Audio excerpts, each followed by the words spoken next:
Assalamualaikum warahmatullahi wabarakatuh. Waalaikumsalam warahmatullahi wabarakatuh. Alhamdulillah wa rasulillah wa la haula wa la quwata illa billah amma ba'du. Pagi anak-anak. Pagi Pak Guru. Sehat? Sehat. Alhamdulillah, semoga pelajaran hari ini diberikan kemudahan oleh Allah dan rahmat serta ridhonya menyertai kita semua pada pagi hari ini. Amin. Allahumma amin. Kali ini Pak Guru akan memperlihatkan modul pembelajaran di kelas 10, yaitu tentang materi mempertahankan kejujuran sebagai cermin kepribadian. Untuk capaian pembelajarannya atau CP-nya itu Pak Guru berharap untuk peserta didik ini nanti mampu menunjukkan perilaku jujur, amanah, adil dalam kehidupan sehari-hari sebagai cerminan keimanan kepada Allah Subhanahu wa Ta'ala, seperti yang disampaikan di awal tadi, yaitu tentang materi pokoknya apa? Mempertahankan kejujuran sebagai cerminan kepribadian. Nah, jadi capaian pembelajarannya Pak Guru berharap peserta didik mampu menunjukkan perilaku jujur, amanah, dan adil dalam kehidupan sehari-hari sebagai cerminan keimanan kepada Allah Subhanahu wa Ta'ala. Dan untuk tujuan pembelajarannya, yaitu TP-nya, yang pertama, Pak Guru berharap anak-anak ini nanti itu memahami pengertian daripada kejujuran dalam perspektif Islam. Yang kedua, Pak Guru berharap anak-anak bisa mengidentifikasi dalil nakli tentang kejujuran Al-Quran dan hadis. Dan yang ketiga, Pak Guru berharap untuk anak-anak ini nanti mampu menunjukkan contoh perilaku jujur dalam kehidupan sehari-hari. Dan yang keempat, Pak Guru berharap anak-anak dapat membuat proyek sederhana aja untuk membiasakan diri untuk bersikap jujur. Dan untuk materi intinya, yaitu pengertian kejujuran itu sendiri. Ada yang tahu pengertian kejujuran itu? Tidak Pak Guru. Tidak.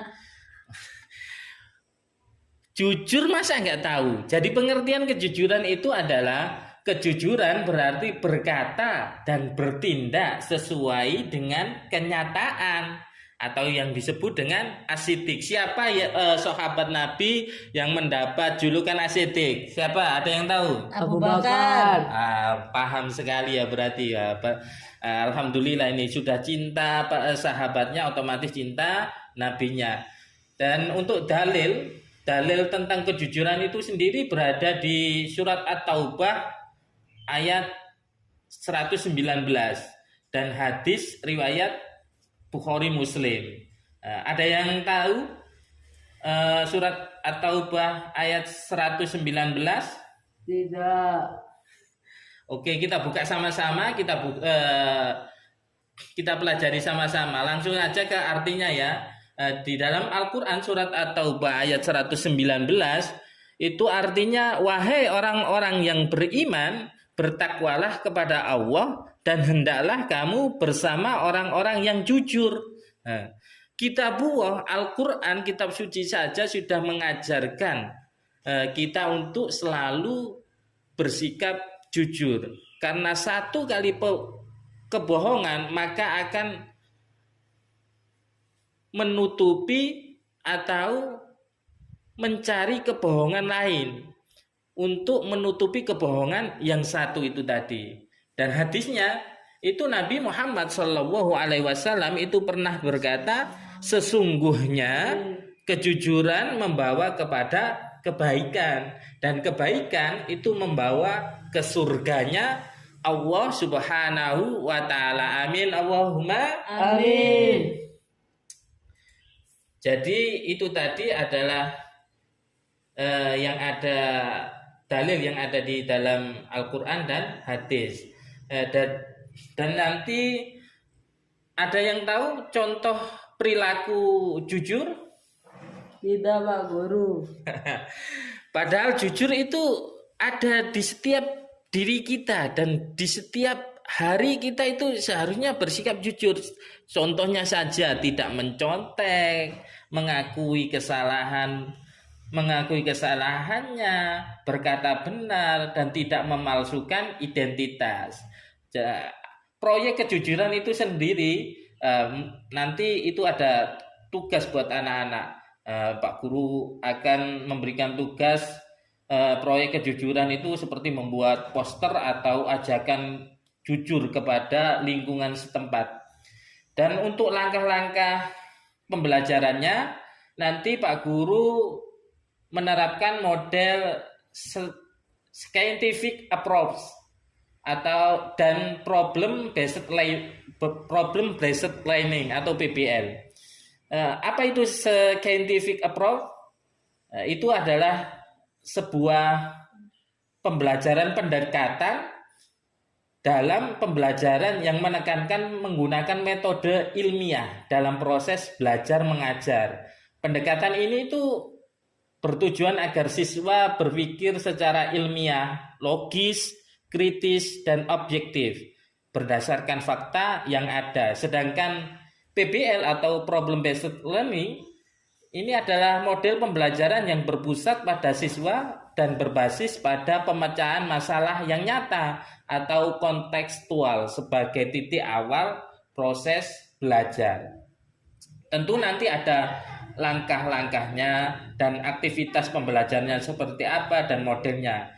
Tentu langkah-langkahnya adalah langkahnya adalah mengamati, terus aktivitas pembelajarannya seperti siswa itu menyimak video, cerita pendek tentang kejujuran, terus modelnya yang diterapkan adalah scientific approach. Terus langkah yang kedua seperti Pak Guru nanti menanyakan, terus aktivitas siswa sampean itu ya harus menjawab daripada pertanyaan Pak Guru tentang kejujuran itu sendiri dalam kehidupan sosial. Dan untuk metodenya tetap Pak Guru masih menggunakan scientific approach.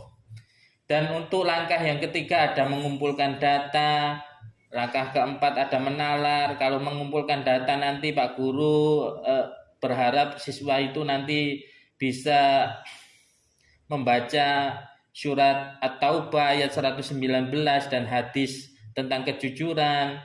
Untuk menalarnya itu nanti Pak Guru berharap siswa dapat berdiskusi pentingnya tentang kejujuran dalam kehidupan. Untuk langkah mengkomunikasikannya itu nanti dalam aktivitas pembelajaran siswa nanti diharapkan bisa mempresentasikan hasil diskusi kelompok. Dan untuk metodenya ini untuk menalar Pak Guru menggunakan PBL, untuk mengkomunikasikannya ini nanti Pak Guru menggunakan model metode scientific approach. Dan untuk menyelesaikan masalah, untuk aktivitas pembelajarannya ini nanti anak-anak diharapkan untuk bisa membuat proyek jurnal sepekan jujur. Dalam model metode pembelajarannya yaitu PBL atau Project Based Learning. Dan yang terakhir untuk penilaiannya ini perlu dicatat anak-anak, karena ini adalah hasil akhir yaitu penilaian dalam pembelajaran. Jenis penilaiannya ini nanti Pak Guru menggunakan 3 penilaian, yaitu yang pertama tentang pengetahuan, yang kedua tentang keterampilan, yang ketiga tentang sikap anak-anak. Terus untuk pengetahuan Pak Guru menggunakan instrumen yaitu soal uraian dan pilihan ganda. Dan untuk teknik penilaiannya nanti tes tulis. Untuk kriteria keberhasilannya Pak Guru berharap anak-anak bisa menjawab 75% soal dengan benar. Dan untuk jenis penilaian keterampilan instrumennya itu presentasi dan proyek kejujuran. Terus teknik penilaiannya yaitu unjuk kerja dan produk. Untuk kriteria keberhasilannya partisipasi yang aktif dan proyek yang sesuai. Jadi siapa nanti yang presentasinya aktif mendapat nilai yang unggul. Dan untuk jenis penilaian sikap ini Pak Guru menggunakan instrumen observasi saat berdiskusi. Dan untuk teknik penilaiannya observasi dan jurnal siswa. Untuk kriteria keberhasilannya sikap jujur dalam diskusi dan refleksi. Itu tadi adalah modul pembelajaran. Nanti bisa dicek ini karena Pak Guru ini menghimpun dari referensi ada di buku PAI Budi Pekerti SMA kelas 10 Kemendikbud Kurikulum Merdeka dan Al-Quran terjemahan Depak. Ada hadis Sahih dan Bukhari Muslim dan juga ada media video edukatif Islami tentang kejujuran. Itu tadi seputar daripada modul pembelajaran kelas 10. Jadi mohon dipersiapkan ke depannya ya. Ada yang ditanyakan? Tidak, Pak Guru. Paham semua tak? Paham. Alhamdulillah. Semoga bermanfaat untuk pembelajaran hari ini. Sekian. Marilah kita tutup dengan doa kafaratul majlis. Mari kita bersama-sama berdoa. Bismillahirrahmanirrahim. Subhanakallahumma wa bihamdika asyhadu an la ilaha illa anta astaghfiruka wa atubu ilaik. Amin Allahumma amin. Ihdinas siratal mustaqim wa billahi wal taufiq wal hidayah wa ridha wal inayah. Summa wassalamualaikum warahmatullahi wabarakatuh. Waalaikumsalam warahmatullahi wabarakatuh.